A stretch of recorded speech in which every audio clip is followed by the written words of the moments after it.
स्वागत आप सभी का आपके अपने YouTube चैनल पोस्ट लेविसी पर। आज की वीडियो में वॉल्यूम 6 पार्ट 3 के इम्पोर्टेंट क्वेश्चंस को करना शुरू करेंगे। 2 वीडियोस में इसको कवर करेंगे। जितने भी क्वेश्चन हम करेंगे मोस्ट इम्पोर्टेंट क्वेश्चन रहेंगे आपके आने वाले एग्ज़ाम के लिए। ज़रूर आपने इनको बहुत ही अच्छे से करके जाना है, क्योंकि एग्ज़ाम में यहीं से क्वेश्चन आपको देखने को मिलेंगे। अगर आपको इन क्वेश्चंस के बने बनाए नोट्स चाहिए तो क्वेश्चन बुक आप ले सकते हैं। इस बुक में आपको ये सभी क्वेश्चन देखने को मिल जाएंगे। इसके अलावा जीडीएस टू एमटीएस के लिए, पोस्टमैन के लिए या पीएससी की तैयारी करने के लिए आपको बुक्स चाहिए डीपली, जिनमें थ्योरी कवर हो, जिसमें आपको क्वेश्चन पेपर भी मिले सोल्यूशन के साथ, तो आप ये बुक्स भी ले सकते हैं। और अच्छे से अगर आपने अपने एग्ज़ाम्स की तैयारी करनी है और क्लासेस में जुड़ना है तो इसके लिए आप हमें 8627096166 के ऊपर मैसेज कर सकते हैं। तो चलिए वीडियो शुरू करते हैं। फर्स्ट क्वेश्चन आज की वीडियो का, Which of the following are duties of head postman? निम्नलिखित में से कौन से प्रधान डाकिया के कर्तव्य हैं? डी ऑप्शन करेक्ट आ जाएगी। उपरोक्त सभी प्रधान डाकिया के कर्तव्य हैं। प्रधान डाकिया क्या क्या काम करता है? Conveying money to the and from treasury, सब ट्रेजरी, बैंक और टाउन सब ऑफिसेस। कोषागार, उपकोषागार, बैंक और नगर उप डाक घरों को नकदी लेकर जाना या वहां से नकदी लेकर आने का काम प्रधान डाकिये के द्वारा किया जाता है। Take out for delivery articles that have been returned by other postmen as unclaimed or refused. अन्य डाकियों द्वारा लावारिस या मना किए हुए के रूप में वापिस लाए गए डाक लेखों को वितरण के लिए फिर से लेकर जाना। Take up the work of any postman who is temporarily absent, अस्थायी रूप से अनुपस्थित किसी भी डाकिये की जगह काम करना।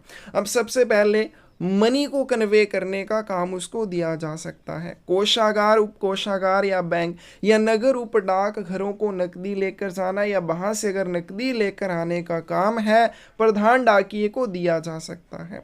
फिर उसके बाद जो डाकिये होते हैं, पोस्टमैन होते हैं, उनको जो भी आर्टिकल वितरण के लिए दिए जाते हैं उन आर्टिकल्स में से डाकियों के द्वारा जो भी आर्टिकल अनक्लेम्ड या रिफ्यूज्ड के रूप में वापस लाया जाएगा वो आर्टिकल प्रधान डाकिये को दिया जाएगा। प्रधान डाकिया एक बार फिर से उन डाक वस्तुओं का वितरण करने का प्रयास करता है। उन डाक वस्तुओं को वितरित करने के लिए फिर से बीट में लेके जाता है जो अन्य डाकियों के द्वारा लावारिस या रिफ्यूज्ड के रूप में वापस लाए जाते हैं। फिर उसके बाद अगर कोई भी डाकिया अस्थायी तौर पर अनुपस्थित है तो उसकी जगह पे भी प्रधान डाकिये को काम करना पड़ सकता है। डी ऑप्शन आपके पास सही आ जाएगी।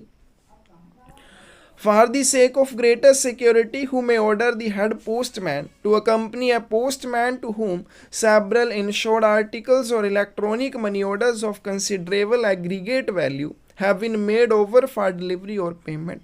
अधिक सुरक्षा के लिए प्रधान डाकिये को किसी ऐसे डाकिये के साथ जाने का आदेश कौन दे सकता है जिसके पास काफ़ी कुल मूल्य के बीमित लेख या इलेक्ट्रॉनिक मनी ऑर्डर भुगतान करने के लिए या वितरित करने के लिए दिए गए हों? तो इसका करेक्ट आंसर क्या आ जाएगा आपके पास? बी आ जाएगा।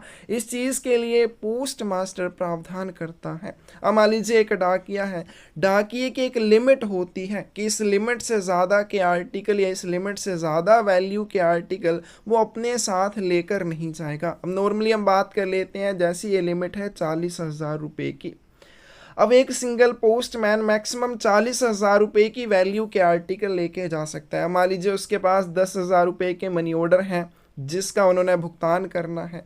फिर उसके बाद क्या इंश्योर्ड आर्टिकल है जिनकी वैल्यू कितनी है, जिनकी वैल्यू मान लेते हैं 10,000 रुपये है। इसी तरह से वीपी आर्टिकल है जिनके ऊपर मान लीजिए 20,000 रुपये उसने रिकवर करने हैं। अब ये टोटल कितनी वैल्यू हो गई? 40,000 रुपये। तो अगर 40,000 रुपये तक की वैल्यू के आर्टिकल हैं तो वो एक सिंगल पोस्टमैन को वितरित करने के लिए या उनकी पेमेंट करने के लिए दिए जा सकते हैं। लेकिन अगर किसी डाकिये के पास 40,000 रुपये की वैल्यू से ज़्यादा के आर्टिकल हैं तो उसको अधिक सुरक्षा प्रदान करने के लिए ऐसे डाकिये के साथ जिसके पास कुल मूल्य से ज़्यादा के बीमित लेख हो, इलेक्ट्रॉनिक मनी ऑर्डर हो, तो उसका साथ देने के लिए सुरक्षा के रूप में प्रधान डाकिये को जाने के आदेश पोस्ट मास्टर के द्वारा दिए जा सकते हैं। बी ऑप्शन सही आ जाएगी।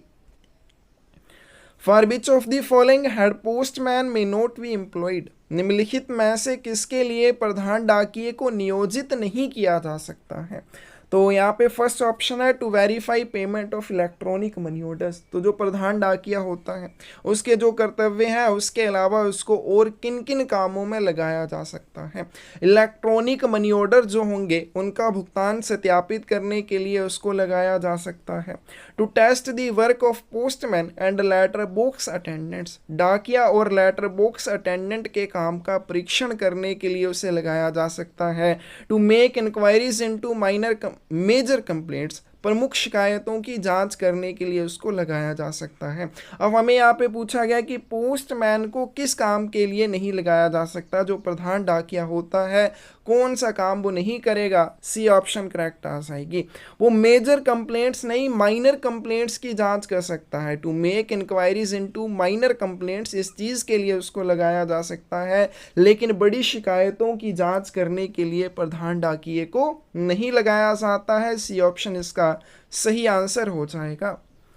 Whose services can be utilized in a nodal delivery centers, where nodal delivery centers are working in head offices, किनकी सेवाओं का उपयोग नोडल डिलीवरी सेंटर में किया जा सकता है, जहां नोडल डिलीवरी सेंटर प्रधान डाकघरों में काम कर रहे हों। करेक्ट आंसर सी आ जाएगा। प्रधान डाकिये की सेवाओं का यूज नोडल डिलीवरी सेंटर में भी किया जा सकता है, एनडीसी में भी किया जा सकता है, लेकिन कंडीशन ये है nodal delivery centre head office या प्रधान कार्यालय में होना चाहिए। सी ऑप्शन इसका सही आंसर हो जाएगा।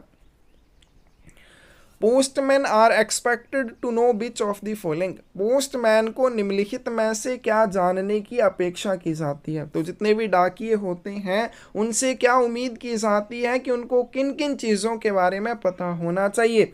रेट्स ऑफ इनलैंड पोस्टेज, सबसे पहले अंतर्देशीय डाक की दरें उन्हें पता होनी चाहिए। जैसे कोई भी आर्टिकल भेजा जाना है, कोई भी आपने बीमित आर्टिकल भेजना है या फिर कोई भी आपने इंश्योर्ड आर्टिकल भेजना है, तो उसके लिए कितने चार्जेस लगेंगे। इनलैंड पोस्टेज अंतर्देशीय दरें, यानी कि कोई भी आर्टिकल अगर भेजना है, जैसे लेटर भेजना है तो लेटर के ऊपर उसके वजन के अनुसार कितने चार्जेस लगेंगे। सिंपल पार्सल भेजना है तो पार्सल के ऊपर कितने चार्जेस लगेंगे। तो इनलैंड पोस्टेज रेट उसको पता होने चाहिए। Commission on electronic money order, फिर उसके बाद जो इलेक्ट्रॉनिक मनी ऑर्डर भेजे जाते हैं, ईएमओ भेजे जाते हैं, उनके ऊपर कमीशन कितना लगेगा। अगर 2000 रुपये का इलेक्ट्रॉनिक मनी ऑर्डर भेजना है तो उसके ऊपर कितना कमीशन लगेगा। तो इस तरह की चीज़ें पोस्टमैन को पता होनी चाहिए, इस चीज़ की अपेक्षा उससे की जाती है। Charges for insurance and registration, किसी भी आर्टिकल की इंश्योरेंस करनी है या किसी भी आर्टिकल की रजिस्ट्रेशन करनी है, उसके लिए कितने चार्जेस लगेंगे। ये सारी चीजें पोस्टमैन को पता होनी चाहिए, इस तरह की उम्मीद पोस्टमैन से की जाती है। डी ऑप्शन इसका सही आंसर हो जाएगा। Which of the following is not true about postman, postman के बारे में निम्नलिखित में से कौन सा सही नहीं है। फर्स्ट है आपके पास they should be fully competent to fill up the forms with which the public have ordinarily to deal, especially electronic money order forms and forms relating to value payable system। Postman को उन प्रपत्रों को भरने में पूरी तरह से सक्षम होना चाहिए जिन प्रपत्रों से आमतौर पर जनता को निपटना पड़ता है, विशेष रूप से इलेक्ट्रॉनिक मनी ऑर्डर या मूल्य दे प्रणाली से संबंधित फॉर्म। अब ऐसे फॉर्म जो लोगों को बार बार भरने पड़ते हैं, अब हर कोई इतना कॉम्पिटेंट नहीं होता कि हर एक फॉर्म को भर सके, तो जिन फॉर्म्स को बार बार जनता के द्वारा भरा जाता है, जैसे आपके विशेष रूप से इलेक्ट्रॉनिक मनी ऑर्डर फॉर्म है या वैल्यू पेबल सिस्टम से जुड़े हुए फॉर्म हैं, तो इस तरह के जो फॉर्म हैं उनको डाकिया भरने में पूरी तरह से सक्षम होना चाहिए ताकि वो लोगों की ज़रूरत पड़ने पर हेल्प कर सके। They should be able to describe the principal features and advantages of saving bank, post office certificate, electronic money order, registration and other postal system. फिर वे बचत बैंक, डाकघर प्रमाण पत्र, इलेक्ट्रॉनिक मनी ऑर्डर है, पंजीकरण है, यानी कि किसी भी आर्टिकल की अगर रजिस्ट्रेशन करते हैं, या अन्य जो भी पोस्टल सिस्टम है, डाक प्रणालियां हैं, उनकी क्या विशेषताएं हैं, उनके क्या लाभ हैं, उन सभी का वर्णन करने में भी वो सक्षम होना चाहिए।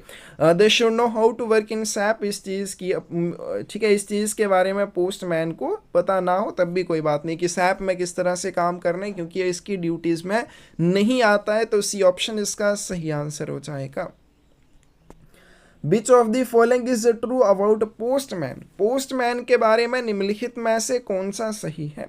His services can be utilized in field for the public members to render mobile banking services. जनता को मोबाइल बैंकिंग सेवाएं प्रदान करने के लिए उनकी सेवाओं का उपयोग क्षेत्र में किया जा सकता है। डाकिये जो होते हैं, डाकियों का उपयोग किया जा सकता है लोगों को मोबाइल बैंकिंग सर्विसेज उपलब्ध करवाने के लिए।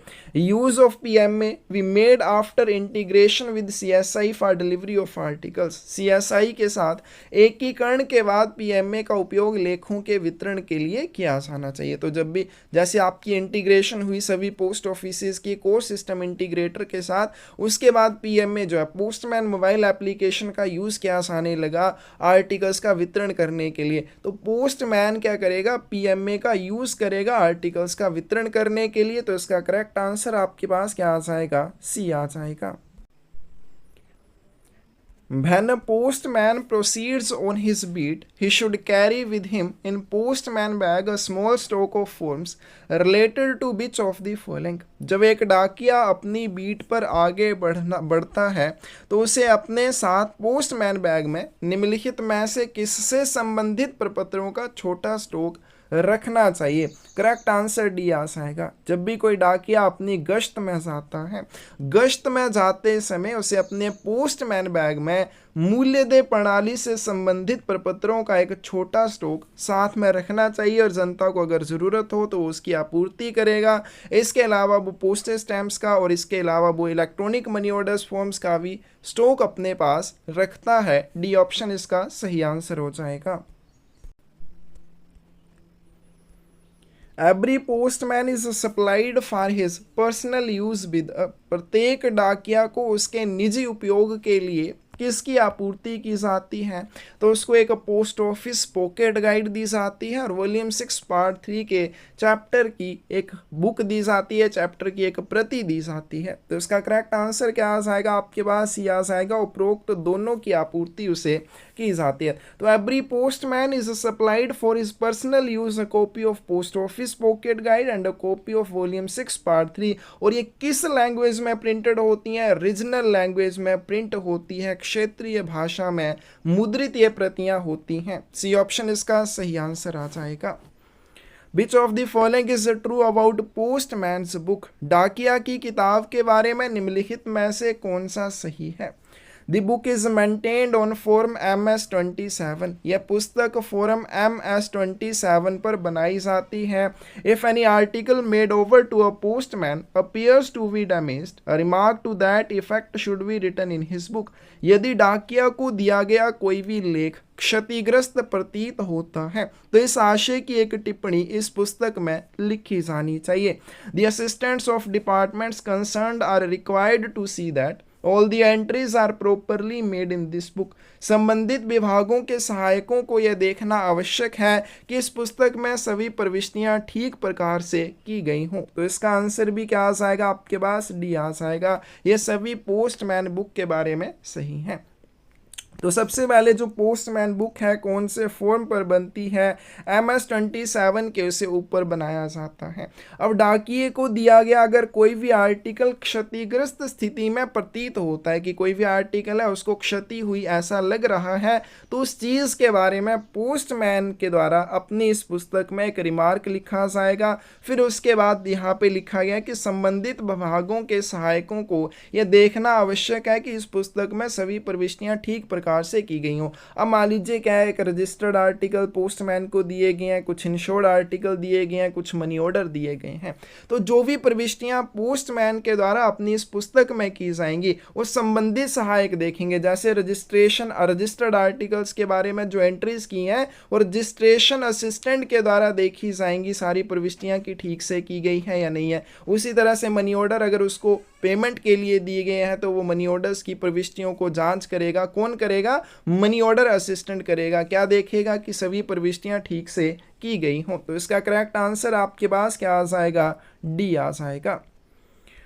Who should check the postman's book to see all entries in postman's book are made properly or not? Postman book में सभी प्रविष्टियां ठीक से बनी है या नहीं, यह देखने के लिए किसे पोस्टमैन बुक की जांच करनी चाहिए? तो इसका करेक्ट आंसर आपके पास डी आ जाएगा, assistants of the departments concerned, संबंधित विभागों के सहायकों को। तो ये मैंने जैसे अभी बता दिया कि पोस्टमैन बुक है, उसमें जो भी प्रविष्टियां की जाएंगी, जैसे रजिस्टर्ड आर्टिकल के लिए प्रविष्टियां की गई, मनी ऑर्डर्स के लिए प्रविष्टियां की गई, तो जो भी रजिस्टर्ड आर्टिकल्स के संबंध में प्रविष्टियां की जाएंगी रजिस्ट्रेशन असिस्टेंट के द्वारा वो चेक की जाएंगी कि सही से की गई है या नहीं की गई है। उसी तरह से मनी ऑर्डर्स के बारे में जो प्रविष्टियां की जाएंगी मनी ऑर्डर असिस्टेंट के द्वारा देखी जाएंगी कि क्या वो ठीक से की गई है या नहीं की गई है। डी ऑप्शन यहाँ पे सही आ जाएगी।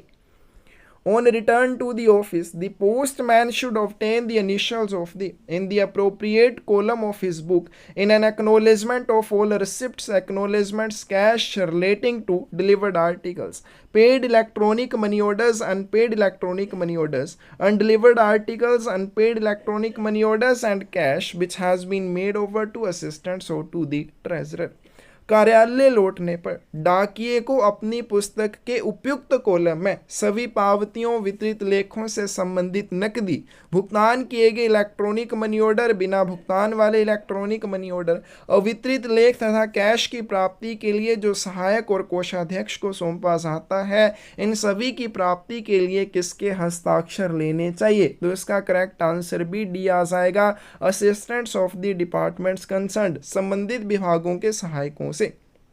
अब देखिए सेम एग्जांपल लेते हैं। अब एक डाकिया है, उसको क्या दिया जाता है? रजिस्टर्ड आर्टिकल दिए जाते हैं वितरित करने के लिए, मनी ऑर्डर दिए जाते हैं वितरित करने के लिए, ठीक है, या फिर वीपी आर्टिकल दिए जाते हैं उसे वितरित करने के लिए। अब डाकिया क्या किया? डाकिया वितरण के लिए उन सभी आर्टिकल्स को लेके चला गया। फिर जब वो वापिस आएगा, जैसे रजिस्टर्ड आर्टिकल उसको वितरित करने के लिए दिए थे, तो उन रजिस्टर्ड आर्टिकल्स से संबंधित जो रसीदें होंगी, फिर उसके बाद जो मनी ऑर्डर है, मनी ऑर्डर से संबंधित जो भी रसीदें होंगी, एक्नॉलेजमेंट होगी या फिर जो मनी ऑर्डर होंगे, तो इस तरह से बताया गया कि उसी को वापस करने, जैसे रजिस्टर्ड आर्टिकल से संबंधित रसीद है तो रजिस्ट्रेशन डिपार्टमेंट के असिस्टेंट को वो सौंपेगा, ठीक है। पोस्टमैन क्या करेगा? रजिस्टर्ड आर्टिकल से संबंधित जो रसीदें होंगी, जब वो अपनी गश्त से वापस आएगा वितरण का काम करने के बाद, तो रजिस्ट्रेशन असिस्टेंट को वो रसीदें सौंपी जाएंगी। उसी तरह से मनी ऑर्डर अगर है तो मनी ऑर्डर जो होंगे, मनी ऑर्डर फॉर्म और साथ में उसकी जो एक्नॉलेजमेंट होगी,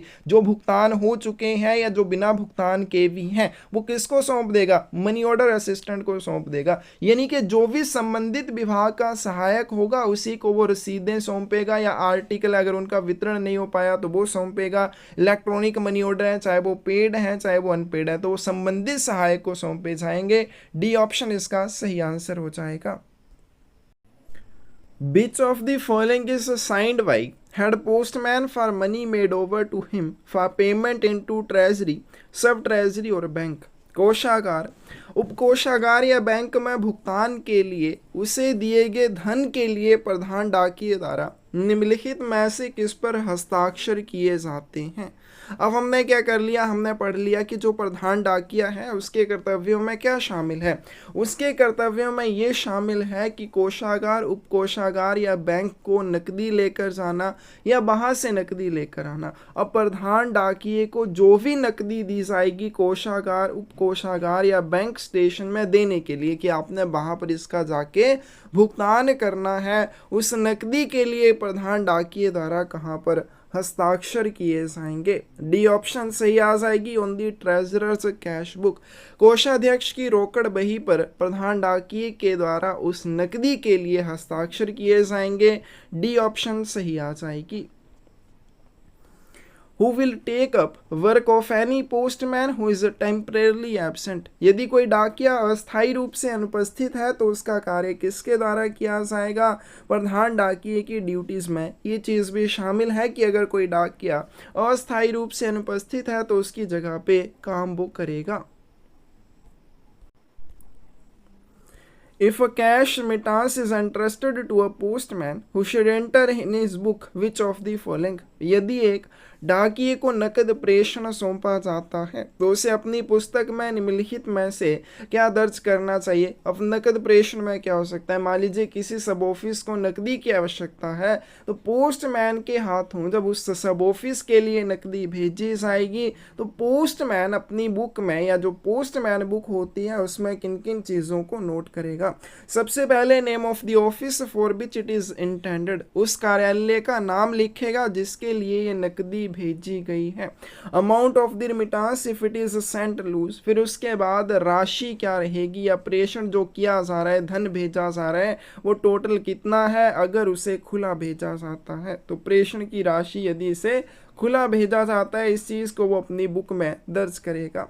if cash is enclosed in cash bag, लेकिन अगर नकदी को कैश बैग के अंदर भेजा जा रहा है, the bag weight of the bag should be noted, तो वहाँ पे जो नकदी थैले का वजन है उसको अपनी पुस्तक में वो दर्ज करेगा। डी ऑप्शन करेक्ट आ जाएगी। तो जब भी किसी डाकिये को नकद प्रेषण दिया जाता है यानी कि उसको नकदी सौंपी जाती है किसी सब ऑफिस में या किसी और जगह पहुंचाने के लिए तो ये सारी चीज़ें वो अपनी पोस्टमैन बुक में दर्ज करेगा। तो यहाँ पे इसका करेक्ट आंसर डी आ जाएगा।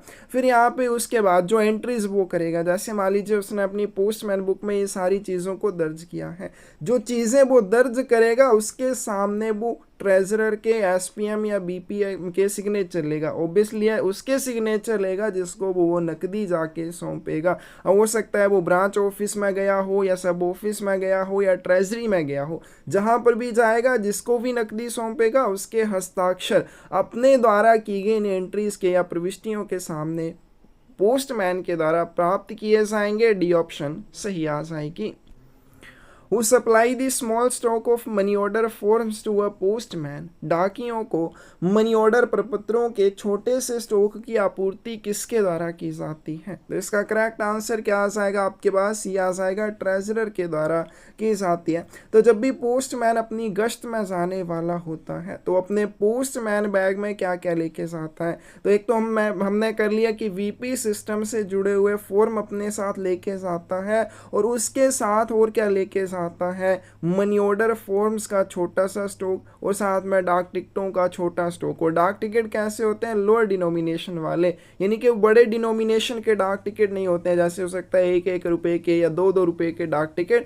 लोअर डिनोमिनेशन के डाक टिकट और मनी ऑर्डर फॉर्म्स का छोटा सा स्टॉक अपने साथ लेके जाता है और साथ में पोस्ट कार्ड भी हो सकते हैं, एम्बोस्ड एनवलप भी हो सकते हैं। तो उसको जो मनी ऑर्डर फॉर्म दिए जाते हैं या फिर उसको जो डाक टिकट दिए जाते हैं वो कौन सौंपता है, ट्रेजरर देता है। सी ऑप्शन सही आ जाएगी।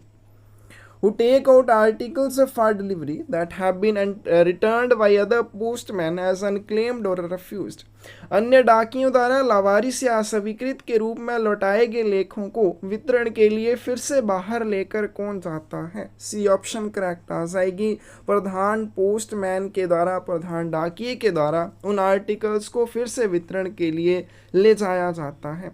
जो भी लेख डाकियों को वितरित करने के लिए दिए जाते हैं डाकियों के द्वारा, उनमें से जो जो आर्टिकल अनक्लेम्ड या रिफ्यूज्ड के रूप में वापस लाया जाएगा। अब अनक्लेम्ड आर्टिकल क्या हो जाएंगे, जिनके प्राप्तकर्ता नहीं मिलते हैं या जिनके प्राप्तकर्ता की मृत्यु हो चुकी है, या फिर रिफ्यूज्ड आर्टिकल जिनको लेने से इनकार किया जा चुका है। तो इस तरह के आर्टिकल जो भी होंगे वो प्रधान डाकिये के द्वारा एक बार फिर से वितरण के प्रयास के लिए बाहर लेके जाए जाएंगे और पोस्टमैन ये देखता है कि क्या ये वाकई ही अनक्लेम्ड या रिफ्यूज्ड है। सी ऑप्शन इसका सही आंसर हो जाएगा। Postman's book is maintained in which form, postman की बुक का रख रखाव कौन से प्रपत्र पर किया जाता है। इसका करेक्ट आंसर क्या आ जाएगा, बी आ जाएगा। MS-27 के ऊपर इसको मेंटेन किया जाता है। Transfer of one article from one postman to another postman is prohibited without permission of whom, एक पोस्टमैन से दूसरे पोस्टमैन को किसी लेख का स्थानांतरण किसकी अनुमति के बिना प्रतिबंधित माना जाता है। अब एक आर्टिकल एक डाकिये को दिया गया जब डाकिया उस आर्टिकल का वितरण करने के लिए अपनी गश्त में गया तो उसने ये पाया कि इस आर्टिकल का प्राप्तकर्ता तो दूसरे डाकिये की गश्त के भीतर रहता है, तो डाकिया सीधे उस आर्टिकल को दूसरे डाकिये को नहीं सौंपता है। इसके लिए क्या चाहिए होता है? डिलीवरी असिस्टेंट की परमिशन चाहिए होती है। वितरण सहायक की परमिशन या अनुमति के साथ पोस्टमैन के द्वारा एक आर्टिकल को दूसरे पोस्टमैन को स्थानांतरित किया जाता है। बी ऑप्शन सही आ जाएगी। Treasurers cash book is maintained on which form? कोषाध्यक्ष की रोकड़ बही का रखरखाव किस प्रपत्र पर किया जाता है? करेक्ट आंसर डी आ जाएगा। इसका रखरखाव ACG2 के ऊपर किया जाता है।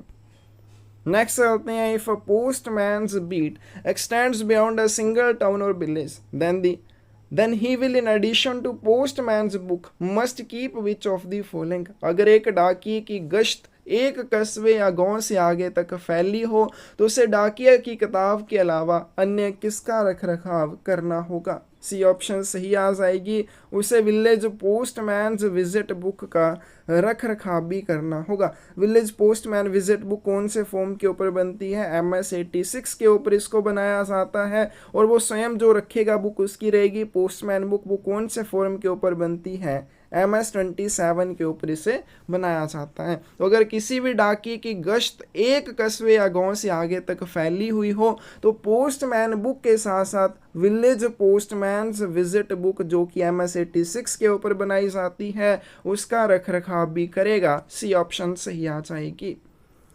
Who will fix amount in money order forms and stamps to be issued to each postman?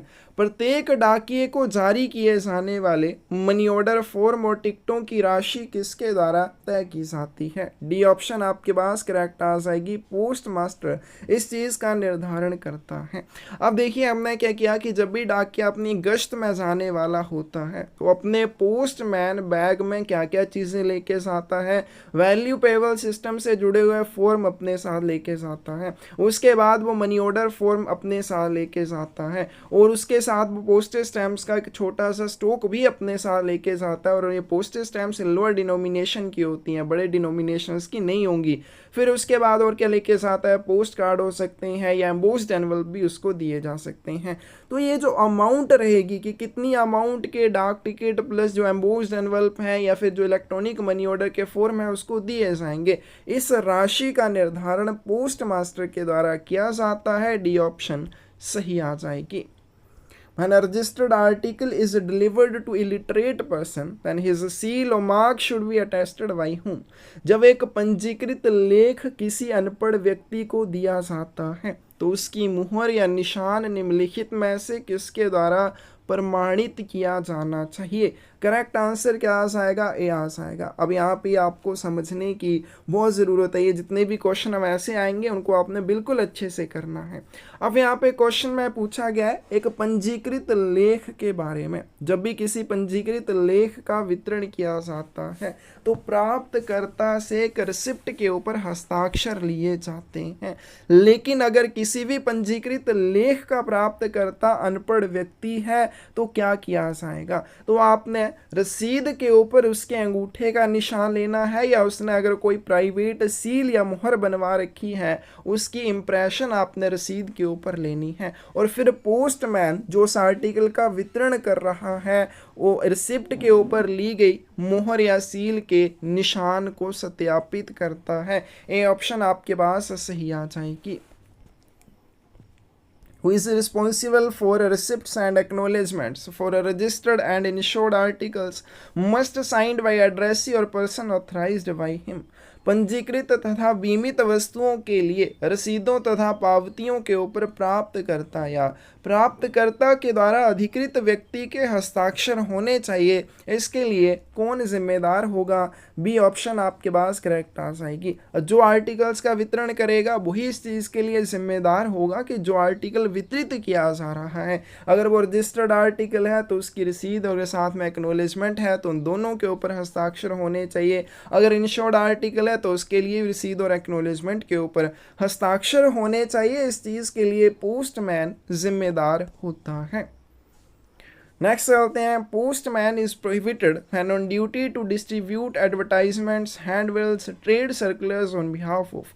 डाकिया ड्यूटी पर रहते हुए किसकी ओर से विज्ञापन, हैंडबिल, व्यापार परिपत्र वितरित करने के लिए निषिद्ध है? क्या डाकिया जब भी ड्यूटी पर होगा तो किसकी ओर से दिए गए विज्ञापन, हैंडबिल या व्यापार परिपत्रों इत्यादि का वितरण नहीं करेगा? तो इसका करेक्ट आंसर क्या आ जाएगा आपके पास? बी आ जाएगा, मेंबर ऑफ पब्लिक। जनता के सदस्यों की ओर से वो किसी भी तरह के विज्ञापन, हैंडबिल या व्यापार परिपत्र का वितरण करने के लिए निषिद्ध होगा। बी ऑप्शन सही आ जाएगी।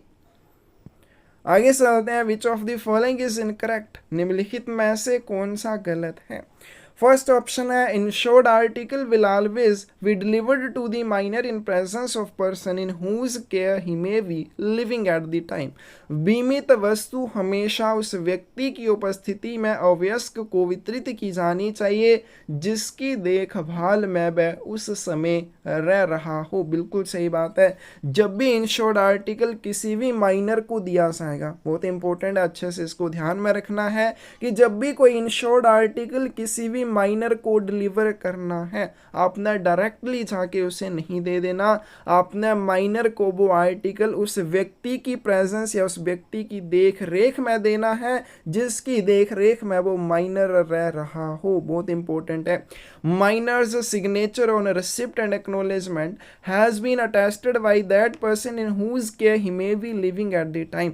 फिर आपने इस इंश्योर्ड आर्टिकल के लिए जो हस्ताक्षर लेने हैं या अंगूठे का निशान लगवाना है वो माइनर का ही लगवाना है। या जो इंश्योर्ड आर्टिकल रहेगा, अगर माइनर को भेजा गया है तो इंश्योर्ड आर्टिकल का वितरण माइनर को ही किया जाएगा।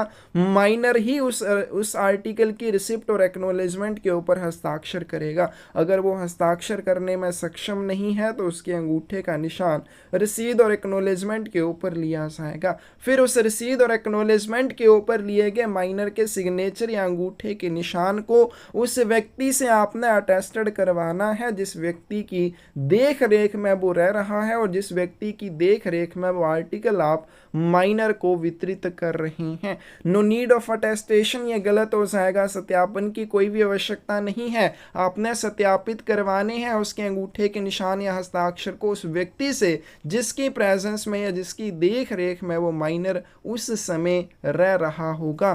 करेक्ट आंसर क्या आ जाएगा आपके पास? सी आ जाएगा। आगे चलते हैं, when a mobilisation or reservist cover is delivered then the signature of addressee should be attested by whom. जब एक मोबिलिस्टन या रिजर्विस्ट कवर दिया जाता है या वितरित किया जाता है तो प्राप्तकर्ता के हस्ताक्षर किसके द्वारा सत्यापित होने चाहिए? करेक्ट आंसर क्या आ जाएगा? या तो विलेज हेडमैन, इनके जो गांव का प्रधान होता है, या विलेज अकाउंटेंट या किसी स्कूल टीचर से आपने उसको अटेस्टेड करवाना है, सत्यापित करवाना है। तो जब भी मोबिलिस्टन या रिजर्विस्ट कवर का वितरण किया जाता है, प्राप्तकर्ता के हस्ताक्षर को ग्राम प्रधान द्वारा या ग्राम लेखाकार द्वारा या फिर स्कूल मास्टर द्वारा अपने सत्यापित करवाना है। डी ऑप्शन सही आ जाएगी। नेक्स्ट क्वेश्चन है आपके पास, form of indemnity bond may be obtained from whom. क्षतिपूर्ति बॉन्ड का प्रपत्र जो है वो किससे प्राप्त किया जाता है? करेक्ट आंसर ए आ जाएगा, ये आपको पोस्ट मास्टर से मिल जाएगा। फॉर्म ऑफ इंडेमनिटी बॉन्ड आपको किससे मिलेगा? पोस्ट मास्टर से मिल जाएगा। ए ऑप्शन सही आ जाएगी। If addressee refuses to sign the acknowledgement but assign the receipt, then article will not be delivered to him. यदि प्राप्तकर्ता पावती पर हस्ताक्षर करने से इनकार कर देता है लेकिन केवल रसीद पर हस्ताक्षर करता है तो लेख उसे वितरित नहीं किया जाएगा। क्या यह सत्य है? नहीं, ये गलत है। क्यों गलत है? कि मान लीजिए एक आर्टिकल है और आर्टिकल के साथ एक्नॉलेजमेंट भी है और वो रजिस्टर्ड आर्टिकल है, तो आपने वितरण के समय रसीद और एक्नॉलेजमेंट दोनों के ऊपर हस्ताक्षर लेने हैं। लेकिन प्राप्तकर्ता रसीद के ऊपर हस्ताक्षर कर देता है लेकिन एक्नॉलेजमेंट के ऊपर हस्ताक्षर करने से इनकार कर देता है, मना कर देता है। आपने तब भी उस आर्टिकल का वितरण उस प्राप्तकर्ता को करना है और रसीद के जो रसीद है वो वापस ले आनी और एक्नॉलेज एक्नॉलेजमेंट के ऊपर उचित टिप्पणी दी जाएगी और टिप्पणी के बाद पोस्ट मास्टर उसको अटेस्ट करेगा। अटेस्ट करने के बाद वो एक्नॉलेजमेंट वापस सेंडर को भेज दी जाएगी। तो इसका करेक्ट आंसर भी आ जाएगा। अगर किसी भी रजिस्टर्ड आर्टिकल के साथ एक्नॉलेजमेंट है तो प्राप्तकर्ता जब रसीद के ऊपर हस्ताक्षर कर देगा लेकिन एक्नॉलेजमेंट के ऊपर हस्ताक्षर करने से मना करेगा, तब भी आप उस आर्टिकल का वितरण उस प्राप्तकर्ता को करेंगे। बी ऑप्शन इसका सही आंसर हो जाएगा। If a postman asks for or receive commission on paying a money order, यदि कोई डाकिया मनी ऑर्डर का भुगतान करने पर कमीशन मांगता है या कमीशन प्राप्त करता है, करेक्ट आंसर भी आ जाएगा। Will be liable to removal, वह हटाए जाने के लिए उत्तरदायी हो जाएगा। तो जब भी आपने किसी भी मनी ऑर्डर का भुगतान करना है, ना आपने उसके लिए कमीशन लेना है, ना ही आपने उसके लिए कोई एक्स्ट्रा चार्जेस लेने हैं। बी ऑप्शन इसका सही आंसर हो जाएगा। Acknowledgements relating to the money orders issued in favor of the officers of government or municipal boards, the payee can keep the acknowledgement। सरकार या नगर निगम बोर्ड के अधिकारियों के पक्ष में जारी मनी ऑर्डर से संबंधित पावती प्राप्तकर्ता या भुगतानकर्ता अपने पास रख सकता है। ये ऑप्शन करेक्ट आ जाएगी। बिल्कुल वो अपने पास रख सकता है और इसके लिए प्रेषक को वो विभागीय रसीद जारी कर देते हैं। तो एक्नॉलेजमेंट्स जो भी होंगी इलेक्ट्रॉनिक मनी ऑर्डर से, जो ऐसे इलेक्ट्रॉनिक मनी ऑर्डर हैं जो किसी गवर्नमेंट या डिस्ट्रिक्ट, लोकल या म्यूनिसिपल बोर्ड के फेवर में या उनके लिए जारी किए गए होंगे, तो उन मामलों में या कुछ मामलों में वो एक्नॉलेजमेंट को अपने पास रख सकते हैं और प्रेषक को वो इसके लिए डायरेक्टली अपने विभाग से एक विभागीय रसीद भेज देते हैं कि हमें मनी ऑर्डर प्राप्त हो चुका है। ए ऑप्शन इसका सही आंसर हो जाएगा। Which of the following is incorrect? इनमें से कौन सा गलत आ जाएगा? Postman can deviate from their prescribed beat, कि डाकिया अपनी निर्धारित गश्त का उल्लंघन कर सकता है, ये गलत हो जाएगा। गश्त क्या हो जाती है? गश्त वह स्थान होगा जिसके भीतर उसे अपने कर्तव्यों का पालन करना होगा। तो किसी भी डाकिये को उसकी गश्त के बाहर जाने से मना किया जाता है कि आपने अपनी निर्धारित गश्त से बाहर नहीं जाना है।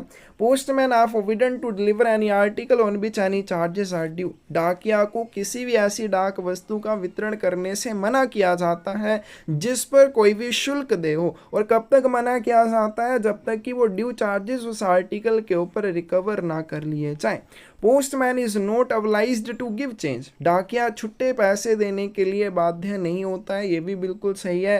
पोस्टमैन चेंज देने के लिए बाध्य नहीं होता है। मान लीजिए कोई आर्टिकल है, उसके ऊपर ड्यू चार्जेस बनते हैं 98 रुपीज़, आपने उसको 100 रुपये दिए और आप उसको ये नहीं बोल सकते कि मुझे 2 रुपये चेंज वापस करो या मेरे छुट्टे पैसे वापस करो। इस तरह की आप डिमांड नहीं उससे कर सकते। डी ऑप्शन इसका सही आंसर से इसका करेक्ट आंसर ए आ जाएगा। हमसे पूछा गया है इनकरेक्ट कौन सा है, तो ए इसका इनकरेक्ट है और इसकी सही ऑप्शन है।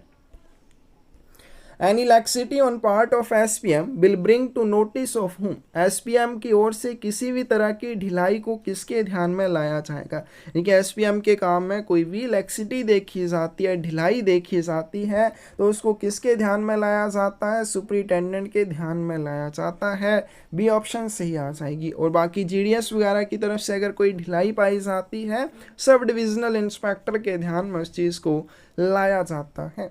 If any person do unnecessary delay in payment of due charges for any article, then what action will be taken by the postman? यदि कोई व्यक्ति किसी वस्तु के देय शुल्क के भुगतान में अनावश्यक विलंब करता है तो डाकिया द्वारा क्या कार्यवाही की जाएगी? अब मान लीजिए एक आर्टिकल मेरे लिए आया है, उसके ऊपर मैंने 50 रुपये देने हैं। अगर मान लीजिए वो VP आर्टिकल है और मैंने उसके लिए 50 रुपये का भुगतान करना है, लेकिन मैं अनावश्यक देरी कर रहा हूँ इन 50 रुपयों का भुगतान करने में, तो डाकिये का क्या कर्तव्य बनता है? डाकिये का ये कर्तव्य बनता है, he will take the article back to post office, वह उस लेख को वापस डाक घर ले जाएगा। बी ऑप्शन सही आ जाएगी। Each postman's beat is fixed by whom, प्रत्येक डाकिये की गश्त किसके द्वारा तय की जाती है? पोस्ट मास्टर के द्वारा तय की जाती है। गश्त क्या हो जाएगा? जिसके भीतर उसे अपने निर्धारित कर्तव्यों का पालन करना है। ए ऑप्शन इसका सही आंसर हो जाएगा। When a registered article is to be delivered to a Pradhanashin woman, then her signature or mark should be attested by a respectable witness and the article will hand over to whom? जब कोई पंजीकृत लेख किसी प्रदानशील महिला को वितरित किया जाना हो, उसके हस्ताक्षर या निशान को किसी सम्मानित गवाह से सत्यापित करवाना होगा और वह लेख किसको वितरित किया जाएगा। थोड़ी देर पहले हमने एक क्वेश्चन किया कि एक रजिस्टर्ड आर्टिकल है, उसका वितरण किसी भी अनपढ़ व्यक्ति को करना है। तो अनपढ़ व्यक्ति को अगर कोई आर्टिकल आया है रजिस्टर्ड और उसका वितरण आपने करना है तो आप क्या करेंगे, रसीद के ऊपर उस अनपढ़ व्यक्ति के अंगूठे का निशान, अगर उसने कोई मुहर या सील बनवा रखी है तो उस मुहर और सील की इंप्रेशन आपने रिसिप्ट के ऊपर ले लेनी है। और अगर आप डाके हैं तो आपने क्या करना है, उस अनपढ़ व्यक्ति के मामले में रसीद के ऊपर लिए गए अंगूठे के निशान को या अन्य निशान को स्वयं सत्यापित करना है। लेकिन अगर पर्दानशीन वुमन है, ऐसी औरत जो घूंघट में रहती है, उसके लिए रजिस्टर्ड आर्टिकल आएगा तो आपने उसका वितरण कैसे करना है। अब पर्दानशीन वुमन है, घूंघट में रहने वाली औरत है, आप उसको पहचान नहीं सकते, ठीक है। आप अभी क्योंकि वो घूंघट में रहती है तो आपको नहीं पता चलेगा कि वो कौन है जिसके लिए आर्टिकल आया, क्या वो ही है या कोई और है। लेकिन जो साथ में रहते हैं, जो गांव वासी होते हैं, उनको पहचान होती है। तो वहाँ पर आपने क्या करना है, चाहे वो महिला पढ़ी लिखी है चाहे वो अनपढ़ है, आपने उसके सिग्नेचर और अंगूठे का निशान रसीद के ऊपर लेना है। लेने के बाद आपने किसी सम्मानित गवाह से उसके हस्ताक्षर या अंगूठे के निशान को सत्यापित करवाना है और उस आर्टिकल का वितरण आपने उसी गवाह को कर देना है जिसने उस महिला के हस्ताक्षर या अंगूठे के निशान को सत्यापित किया होगा। आप वो आर्टिकल उस महिला को वितरित नहीं करेंगे। घूंघट में रहने वाली औरत को अगर कोई रजिस्टर्ड आर्टिकल आया तो कभी उसको वितरित नहीं किया जाता है, वो उस गवाह को, उस विटनेस को वितरित करना है जो उस महिला के अंगूठे के निशान या हस्ताक्षर को सत्यापित करता है। बी ऑप्शन सही आ जाएगी।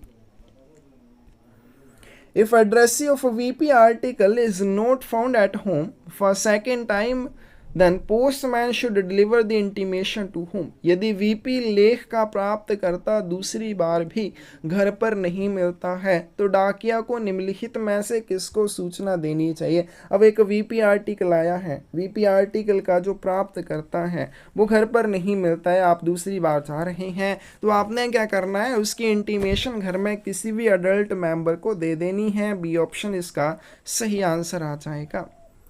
Postman will be supplied with a book of receipts to enable him to accept registered articles of letter mail and grant receipts for them when it is directed by whom?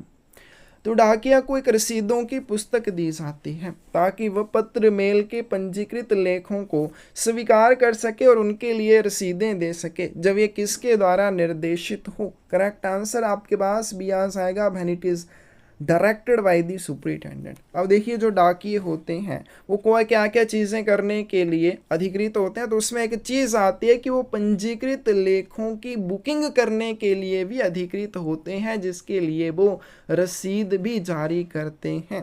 अब यहाँ पे बोला गया कि कब वो ऐसा कर सकते हैं, जब अधीक्षक के द्वारा ऐसे निर्देश दिए जाते हैं। तो डाकिये को रसीदों की या बुक ऑफ रिसिप्ट्स दी जाती है, रसीदों की एक पुस्तक दी जाती है ताकि डाकिया पत्र डाक के पंजीकृत लेखों को एक्सेप्ट कर सके, स्वीकृत कर सके और उनके लिए एक रसीद भी जारी कर सके। बी ऑप्शन सही आ जाएगी। Used up postman's books should kept on record in which of the following department? निम्नलिखित में से किस विभाग में उपयोग की जा चुकी पोस्टमैन की पुस्तकों को रिकॉर्ड में रखा जाना चाहिए। बी ऑप्शन करेक्ट आ जाएगी। डिलीवरी डिपार्टमेंट में जो भी उपयोग हो चुकी पोस्टमैन बुक्स होंगी उनको रखा जाएगा। बी ऑप्शन सही आ जाएगी। Which of the following serves the purpose of postman's book? निम्नलिखित में से क्या डाकिये की किताब के उद्देश्य को पूरा करता है। करेक्ट आंसर सी आ जाएगा, डिलीवरी स्लिप। वितरण पर्ची या डिलीवरी स्लिप पोस्टमैन की पुस्तक का जो उद्देश्य होता है उसको पूरा करती है। पोस्टमैन की बुक का क्या उद्देश्य होता है, जो भी आपके अकाउंटेबल आर्टिकल होते हैं, रजिस्टर्ड हैं, इंश्योर्ड हैं, वीपी हैं, मनी ऑर्डर हैं, पार्सल हैं, उन सभी के पर्टिकुलर्स को पोस्टमैन बुक में दर्ज किया जाता है। डिलीवरी स्लिप में भी सेम चीज़ होती है। तो जो उद्देश्य पोस्टमैन बुक का है वही उद्देश्य डिलीवरी स्लिप का भी है। तो सी ऑप्शन इसका सही आंसर आ जाएगा। The particulars of the articles given for delivery under the delivery slip system must be entered in the postman's book. Delivery slip system के तहत वितरण के लिए दिए गए लेखों के विवरण डाकिए की किताब में दर्ज किए जाने चाहिए। बी ऑप्शन करेक्ट आ जाएगी, फॉल्स है, नहीं किए जाने चाहिए। तो आपके जो भी आर्टिकल डिलीवरी स्लिप सिस्टम में दर्ज किए जाते हैं, जिन जो भी आर्टिकल्स के पर्टिकुलर्स डिलीवरी स्लिप सिस्टम में दर्ज किए जाते हैं, उनको कभी भी पोस्टमैन बुक में दर्ज नहीं किया जाता, क्योंकि ऐसी कोई आवश्यकता नहीं होती। सारे पर्टिकुलर डिलीवरी स्लिप में होंगे तो उनको पोस्टमैन बुक में दर्ज करने की कोई आवश्यकता नहीं होती है। बी ऑप्शन आपके पास सही आ जाएगी। The delivery slip should be filed in the delivery department at the close of the वितरण पर्ची या डिलीवरी स्लिप को वितरण विभाग में किसके अंत में दाखिल किया जाना चाहिए? करेक्ट आंसर क्या आ जाएगा? प्रत्येक दिन के अंत में डिलीवरी स्लिप को डिलीवरी डिपार्टमेंट में आपने जमा करना होता है। और जो पोस्टमैन बुक होती हैं, तो जब वो ख़त्म हो जाती हैं, उनका यूज़ कर लिया जाता है, उसके बाद उनको डिलीवरी डिपार्टमेंट में जमा किया जाता है। सी ऑप्शन सही आ जाएगी। When sub office postman is entrusted with cash for purpose of purchase of stamps, then he must give a receipt in the जब उप डाक घर के डाकिया को टिकटों की खरीद के लिए नकद राशि सौंपी जाती है तो उसे में एक रसीद अवश्य देनी चाहिए। करेक्ट आंसर क्या आ जाएगा? एसपीएम की रिसिप्ट बुक में, एसपीएम की रसीद बुक में उसे इस चीज़ के लिए एक रसीद देनी होती है। सी ऑप्शन आपके पास सही आ जाएगी। तो जब भी क्या होता है, सब ऑफिस का या उप डाक घर का पोस्टमैन होगा, उसको क्या किया जाएगा? नकदी दी जाएगी ताकि वो स्टैम्प्स वगैरह या और कोई चीज़ परचेज करके लाए। तो इसके लिए उस पोस्टमैन को एसपीएम की रिसिप्ट बुक में उस राशि के लिए एक रसीद देनी होती है। सी ऑप्शन सही आ जाएगी। What action will be taken by the postman if in a case he cannot himself read the language in which the address is written on an article?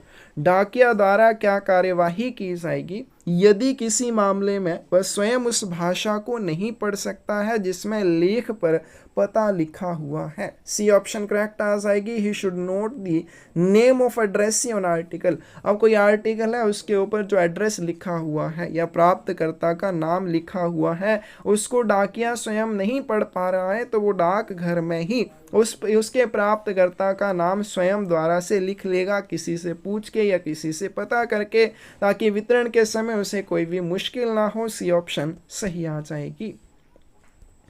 It is a postman's duty to carefully examine every article made over to him for delivery and to bring at once to the notice of whom any article that is opened or damaged. Postman का ये कर्तव्य है कि वह delivery के लिए उसे दी गई प्रत्येक वस्तु की सावधानी पूर्वक जांच करे और किसी भी वस्तु के खुला होने पर या क्षतिग्रस्त होने पर उसकी जानकारी तुरंत किसको दे? करेक्ट आंसर ये आ जाएगा। डाकिये का ये कर्तव्य होता है। जब भी आर्टिकल उसे वितरण के लिए दिए जाते हैं तो सभी आर्टिकल्स की ध्यानपूर्वक जांच कर ले कि कोई भी आर्टिकल क्षतिग्रस्त स्थिति में ना हो। ठीक है, तो डाकिये का कर्तव्य होता है कि कोई भी आर्टिकल अगर खुला है या क्षतिग्रस्त है तो उसके बारे में तुरंत पोस्ट मास्टर को बताए। ए ऑप्शन सही आ जाएगी। Postman must sign the for a registered letter, mail and parcel mail articles made over to them for delivery. Postman को डिलीवरी के लिए उन्हें सौंपे गए पंजीकृत पत्र मेल और पार्सल मेल लेखों के लिए किसके ऊपर हस्ताक्षर करने होंगे? तो जो भी रजिस्टर्ड आर्टिकल आप दिए जाते हैं या पार्सल मेल आर्टिकल पोस्टमैन को वितरण के लिए दिए जाते हैं, उन आर्टिकल्स के लिए पोस्टमैन को रजिस्टर्ड एंड पार्सल एब्स्ट्रैक्ट के ऊपर हस्ताक्षर करने होते हैं। सी ऑप्शन सही आ जाएगी। Registered abstract is made on which form? पंजीकृत सार किस प्रपत्र पर बनाया जाता है? करेक्ट आंसर क्या आ जाएगा? ए आ जाएगा, RP 33 के ऊपर बनाया जाता है। रजिस्टर्ड एब्स्ट्रैक्ट में क्या नोट किया जाएगा? तो पोस्टमैन को इसके ऊपर हस्ताक्षर करने होते हैं। किस चीज़ के लिए हस्ताक्षर करने होते हैं? रजिस्टर्ड लेटर मेल आर्टिकल्स जो उसको वितरण के लिए दिए जाते हैं, उन आर्टिकल्स के लिए उसे हस्ताक्षर करने होते हैं। रजिस्टर्ड एब्स्ट्रैक्ट में जो RP 33 के ऊपर बनाया जाता है। फिर नेक्स्ट है आपके पास पार्सल एब्स्ट्रैक्ट। पार्सल एब्स्ट्रैक्ट कौन से फॉर्म के ऊपर बनाया जाता है? RP 8 के ऊपर। तो रजिस्टर्ड एब्स्ट्रैक्ट RP 33 और पार्सल एब्स्ट्रैक्ट RP 8 के ऊपर बनाया जाता है। बी ऑप्शन सही आ जाएगी।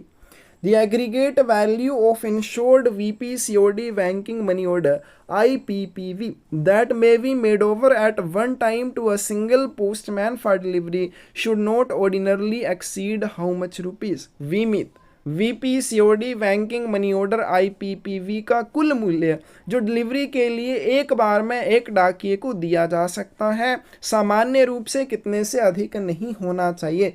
ए ऑप्शन करेक्ट आ जाएगी, 40,000 रुपये से अधिक नहीं होना चाहिए। अब देखिए क्या आएगा, एक सिंगल पोस्टमैन है, सिंगल पोस्टमैन को मैक्सिमम आप 40,000 रुपये दे सकते हैं, 40,000 रुपये के आर्टिकल्स दे सकते हैं जिनकी वैल्यू 40,000 रुपये मैक्सिमम हो। जैसे कि उसे मान लीजिए बीमित आर्टिकल दिए जाते हैं जिनकी वैल्यू 10,000 रुपये है, उसको वीपी आर्टिकल दिए जाते हैं जिनके ऊपर आपने 10,000 रुपये रिकवर करने हैं, तो ये 20,000 रुपये हो गए। फिर सीओडी आर्टिकल है, उसके लिए भी 10,000 रुपये उसने रिकवर करने हैं, बैंकिंग के पर्पज़ के लिए भी उसको 10,000 रुपये दिए गए, या फिर आईपीपीवी के पर्पज़ के लिए भी उसको, इस तरह से टोटल मिला के, यानी कि टोटल मिला के 40,000 रुपये से अधिक के आर्टिकल उसको नहीं दिए जाएंगे। जो एग्रीगेट वैल्यू रहेगी, ओवरऑल जो वैल्यू रहेगी आर्टिकल्स की 40,000 रुपये से ज़्यादा नहीं होनी चाहिए, चाहे वो उसने रिकवर करने हो, चाहे उसने वो पेमेंट करनी हो। ए ऑप्शन इसकी सही आ जाएगी।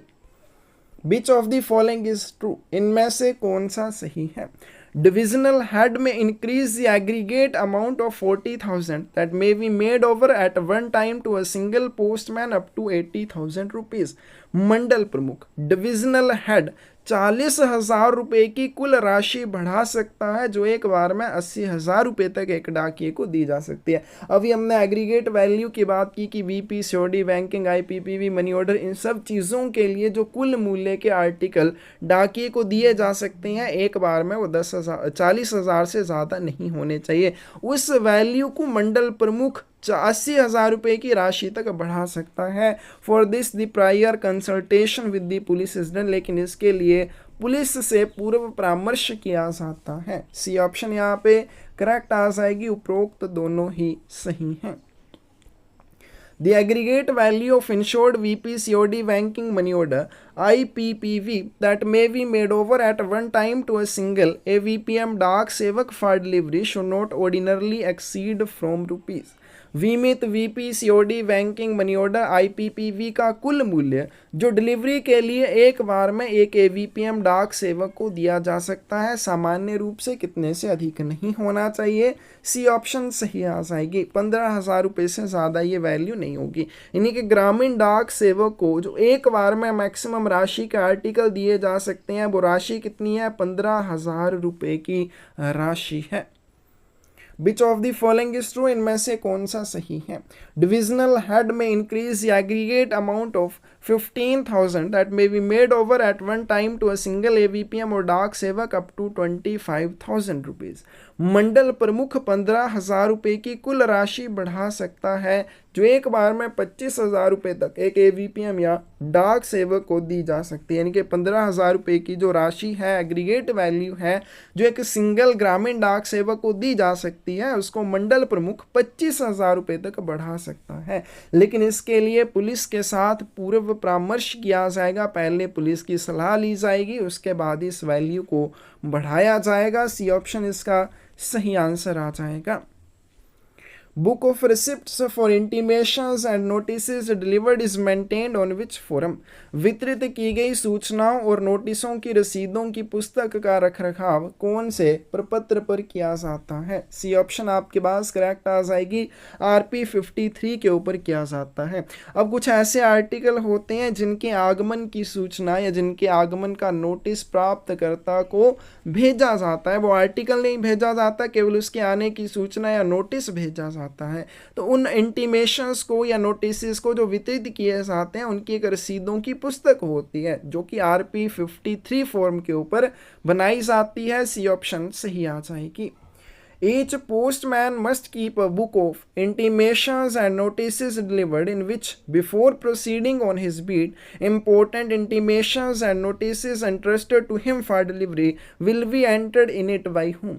प्रत्येक पोस्टमैन को वितरित की गई सूचनाओं और नोटिसों की रसीदों की पुस्तक रखनी चाहिए, जिसमें उसे अपनी बीट पर आगे बढ़ने से पहले डिलीवरी के लिए उसे सौंपे गए महत्वपूर्ण सूचनाओं और नोटिसों को किसके द्वारा दर्ज किया जाएगा। तो इसका करेक्ट आंसर क्या आ जाएगा, डी आ जाएगा, by the postmaster, registration, parcel और electronic money order assistant as the case में भी। तो प्रत्येक डाकिये को क्या करना होता है, वितरित की गई सूचनाओं और नोटिसों की रसीदों की एक पुस्तक का रखरखाव करना होगा। जब डाकिया अपनी गश्त में जाएगा, गश्त में जाने से पहले वितरण के लिए डाकिये को जो भी महत्वपूर्ण सूचनाएं या नोटिस दिए जाएंगे, उन नोटिसों को या सूचनाओं को पोस्ट मास्टर के द्वारा, पंजीकरण, पार्सल, इलेक्ट्रॉनिक मनी ऑर्डर सहायक के द्वारा उस वितरित की गई सूचना और नोटिसों की रसीदों की पुस्तक में दर्ज किया जाएगा। अब देखिए, जैसे आप एग्जाम्पल लेते हैं, कोई वीपी आर्टिकल है जिसके ऊपर 500 रुपये से ऊपर की राशि रिकवर करनी है,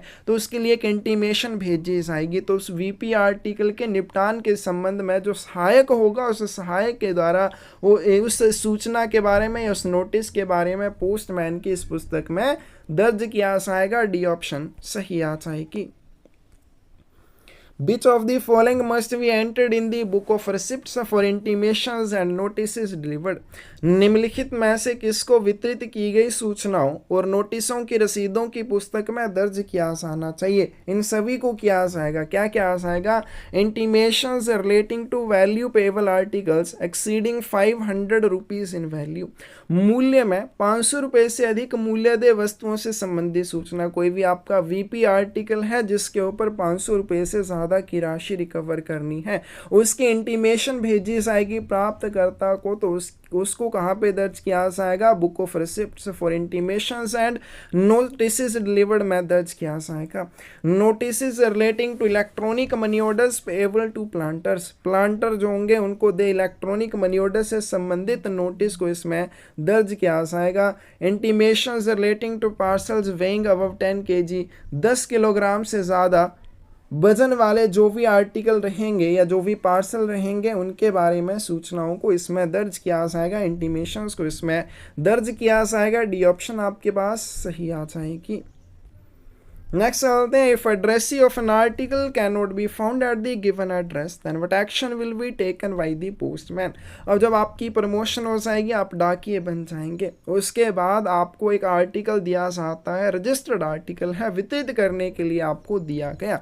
तो अगर आपको प्राप्तकर्ता दिए हुए पते पर नहीं मिलता है, तो आप वहाँ पे जाके क्या करेंगे? तो इसका करेक्ट आंसर क्या आ जाएगा? सबसे पहले inquiry regarding is changed address should be made from neighbours. आप उस व्यक्ति के पड़ोसियों से, ठीक है, जो आर्टिकल के ऊपर एड्रेस दिया है, आपने उस एड्रेस के ऊपर चले जाना है। लेकिन अगर प्राप्तकर्ता आपको वहाँ नहीं मिलता है, तो आपने प्राप्तकर्ता के पड़ोसियों से उसके नए पते के बारे में पूछताछ कर लेनी है कि वो कहाँ है, किधर है, उस चीज के बारे में पता करने की कोशिश करनी है।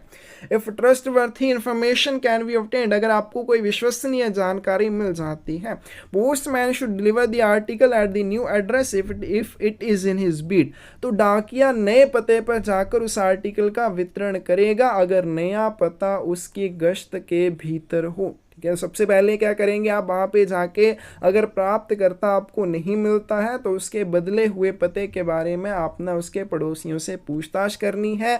अगर आपको कोई भी विश्वसनीय जानकारी वहाँ से उसके पते के बारे में मिल जाती है, तो आपने नए एड्रेस के ऊपर जाकर उस आर्टिकल का वितरण करना है। अगर नया एड्रेस भी आपकी गश्त में ही आता है, अगर आपकी गश्त में नहीं आता है, if trustworthy information can be obtained and new address in is not in his beat. अगर आपको कोई विश्वसनीय जानकारी मिल गई है लेकिन नया एड्रेस आपकी गश्त में नहीं आता है, तो आप उस आर्टिकल को वापस डाकघर में ले आएंगे, लेकिन आप उस आर्टिकल के ऊपर नए एड्रेस को नोट कर देंगे ताकि वो किसी दूसरे डाकिये को अगले वितरण के समय दिया जा सके या नए एड्रेस के लिए उसे रिडायरेक्ट किया जा सके। डी ऑप्शन इसका करेक्ट आंसर आ जाएगा। उपरोक्त सभी सही हैं। If sufficient information cannot be obtained about the addressee, the article should be returned to postmaster as. यदि प्राप्तकर्ता के बारे में पर्याप्त जानकारी प्राप्त नहीं की जा सकती है तो लेख को पोस्टमास्टर को किस रूप में वापस कर देना चाहिए? करेक्ट आंसर आपके पास बी आ जाएगा, अनक्लेम्ड के रूप में वापस करना चाहिए। तो ऐसा कोई आर्टिकल जिसके प्राप्तकर्ता के बारे में पर्याप्त जानकारी नहीं है, उसके बारे में कोई भी पर्याप्त जानकारी नहीं मिलती है। मान लीजिए आप आर्टिकल के ऊपर जो एड्रेस दिया है उस एड्रेस के ऊपर आर्टिकल का वितरण करने चाहते हैं, लेकिन उसका प्राप्तकर्ता आपको मिला नहीं, पड़ोसियों से आपने पूछताछ की, उन्हें पता नहीं है, फिर आपको कोई भी जानकारी अच्छे से मिल नहीं पाई, तो ऐसी स्थिति में उस आर्टिकल को आप एज अनक्लेम्ड आर्टिकल वापस करेंगे। बी ऑप्शन करेक्ट आ जाएगी। आप पोस्ट मास्टर को वो आर्टिकल लावारिस लेख की तरह वापस कर देंगे। बी ऑप्शन सही आ जाएगी। When an insured article is delivered to an illiterate addressee, then what is the process? जब एक बीमित वस्तु किसी अनपढ़ प्राप्तकर्ता को दी जाती है तो क्या प्रक्रिया रहती है? पहले हमने क्या कि रजिस्टर्ड आर्टिकल अगर अनपढ़ व्यक्ति को दिया जाना है तो उस अनपढ़ व्यक्ति के अंगूठे का निशान या अन्य निशान पोस्टमैन के द्वारा रसीद के ऊपर सत्यापित किया जाएगा। लेकिन अब इंश्योर्ड आर्टिकल है, उसमें कुछ कीमती सामान होगा, तो आपने कैसे उसका वितरण करना है? His thumb impression, seal or other mark should be obtained on a receipt and acknowledgement in the presence of a resident witness. आपने एक निवासी गवाह की उपस्थिति में उस इंश्योर्ड आर्टिकल के प्राप्तकर्ता से रसीद और एक्नोलेजमेंट के ऊपर हस्ताक्षर लेने हैं। सॉरी, वो अनपढ़ है तो आपने उसके अंगूठे का निशान लेना है। Then the witness will attest his thumb impression or other mark. फिर उसके बाद जो निवासी गवाह होगा जिसकी प्रेजेंस में आप उस अनपढ़ व्यक्ति के अंगूठे का निशान या अन्य निशान रसीद और एक्नॉलेजमेंट के ऊपर लेंगे, तो विटनेस उसके अंगूठे के निशान या अदर मार्क को सत्यापित करेगा अपने हस्ताक्षर के साथ। करेक्ट आंसर सी आ जाएगा। उपरोक्त तो दोनों ही सही है। ये प्रोसेस को फॉलो आपने करना है अगर आपको इंश्योर्ड आर्टिकल दिया गया और उसका प्राप्तकर्ता एक अनपढ़ व्यक्ति है। What is the process for delivery of insured articles addressed to minors? अवयस्कों को संबोधित बीमित वस्तुओं के वितरण की प्रक्रिया क्या रहती है? अब यहाँ पे ये भी मोस्ट इंपॉर्टेंट है। इंश्योर्ड आर्टिकल है लेकिन किसी माइनर के लिए है, किसी अवयस्क के लिए है, तो किस तरह से उसका वितरण किया जाएगा? Insured article will be delivered to minor. ये मोस्ट इंपॉर्टेंट पॉइंट है, बहुत बार यही पूछा जाता है कि वो इंश्योर्ड आर्टिकल दिया किसको जाएगा? माइनर को ही देना है। इंश्योर्ड आर्टिकल अगर माइनर के लिए आता है तो माइनर को ही आपने उसका वितरण करना है, लेकिन प्रोसेस क्या रहता है? Article should always be delivered to him in presence of the person in whose care he may be living at that time. वस्तु को हमेशा उस व्यक्ति की उपस्थिति में आपने माइनर को देना है जिसकी देख रेख में वो माइनर उस समय रह रहा होगा। Minor's signature or thumb impression on the receipt and acknowledgement should be attested by that person in whose care he may be living at that time. उसके बाद माइनर के ही आपने सिग्नेचर या थंब इम्प्रेशन उस इंश्योर्ड आर्टिकल की receipt और acknowledgement के ऊपर लेने हैं और उस व्यक्ति से आपने उसके माइनर के सिग्नेचर या थंब इम्प्रेशन का सत्यापन करवाना है जिसकी प्रेजेंस में माइनर रहता है, जिसकी देख रेख में माइनर रहता है और जिसकी देख रेख में उस आर्टिकल का आप वितरण कर रहे हैं। डी ऑप्शन आपके पास करेक्ट आ जाएगी। तो किसी भी माइनर के लिए अगर इंश्योर्ड आर्टिकल आता है तो किस तरह से आपने उसका वितरण करना है? इंश्योर्ड आर्टिकल आपने माइनर को ही देना है। माइनर के हस्ताक्षर अंगूठे का निशान रसीद और एक्नॉलेजमेंट के ऊपर लिया जाएगा उस व्यक्ति की प्रेजेंस में जिसकी देख रेख में वो माइनर उस समय रह रहा होगा। फिर आपने रसीद और एक्नॉलेजमेंट के ऊपर माइनर के लिए हुए हस्ताक्षर अंगूठे के निशान को उस व्यक्ति से सत्यापित भी करवाना है जिस व्यक्ति की प्रेजेंस में देख रेख में वो आर्टिकल वितरित किया जा रहा है। डी ऑप्शन इसका सही आंसर आ जाएगा। In the case of unclaimed or refused electronic money order which is repaid to the remitter, his signature should be taken on the receipt and which should be detached and handed over to remitter. लावारिस या अस्वीकृत electronic money order के मामले में जो प्रेषक को चुकाया जाता है, रसीद पर उसके हस्ताक्षर लिए जाने चाहिए और क्या चीज़ अलग करके प्रेषक को सौंपी जाएंगी। तो कोई भी इलेक्ट्रॉनिक मनी ऑर्डर है, अगर उसका वितरण या भुगतान नहीं हो पाता है तो उसकी राशि प्रेषक को वापस की जाएगी। तो प्रेषक के हस्ताक्षर लिए जाएंगे रिसिप्ट के ऊपर। रिसिप्ट के ऊपर हस्ताक्षर लेने के बाद उस मनी ऑर्डर के साथ जो कूपन होगा उसको अलग करके प्रेषक को सौंप दिया जाएगा। तो आज की वीडियो में बस हम इतने ही क्वेश्चन करेंगे। मोस्ट इंपॉर्टेंट ये सभी क्वेश्चन थे, आपने सभी को अच्छे से कर लेना है।